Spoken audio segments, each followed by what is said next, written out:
کہ reduce pollution, increase plantation, یعنی کہ آپ آلودگی کو کم کر سکتے ہیں میکسیمم پلانٹیشن کر کے، درخت لگا کر۔ اب درخت جو ہیں وہ بنیادی طور پر ہمیں تو یہ ہے کہ اتنی امپورٹنس سیدھی سی بات ہے بتائی نہیں جاتی یا بتائی نہیں گئی، ایک روٹین میں نہیں ہے نا۔ اب دیکھیں آپ اپنی لائف کو ایک دفعہ انالائز کریں کہ آپ نے اپنی زندگی کے اندر، چاہے آپ کی عمر 25 سال ہے، 30 سال ہے، 35 سال ہے، کتنے درخت لگائے ہوں گے؟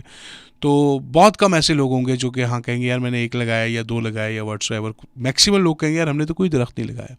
سو ہمیں چاہیے کہ آنے والی نسلوں کے لیے ایک صاف ستھرا ماحول چھوڑنے کے لیے، ایک آلودگی سے پاک ماحول کے لیے ہم جو ہے وہ زیادہ سے زیادہ درخت جو ہے وہ لگائیں، ٹری پلانٹیشن کریں۔ ایک تو پاکستان کو سرسبز و شاداب بنائیں، اور دوسرا ماحول کو آلودہ ہونے سے بچائیں۔ درخت جو ہے وہ آپ کو آکسیجن فراہم کرتا ہے، درخت جو ہے وہ پولوشن کو کم کرتا ہے، آلودگی کو کم کرتا ہے۔ اس کے ساتھ ساتھ درخت جو ہے آپ کو میکسیمم جو قدرتی آفات ہے، جیسے سب سے بڑی بات سیلاب سے آپ کو بچاتا ہے، فلڈ سے آپ کو بچاتا ہے۔ جتنے آپ درخت لگائیں گے، جتنے آپ جنگل جو ہے وہ بنائیں گے، درختوں کی تعداد بڑھائیں گے، تو وہ آپ کو فلڈ سے بھی بچائے گا۔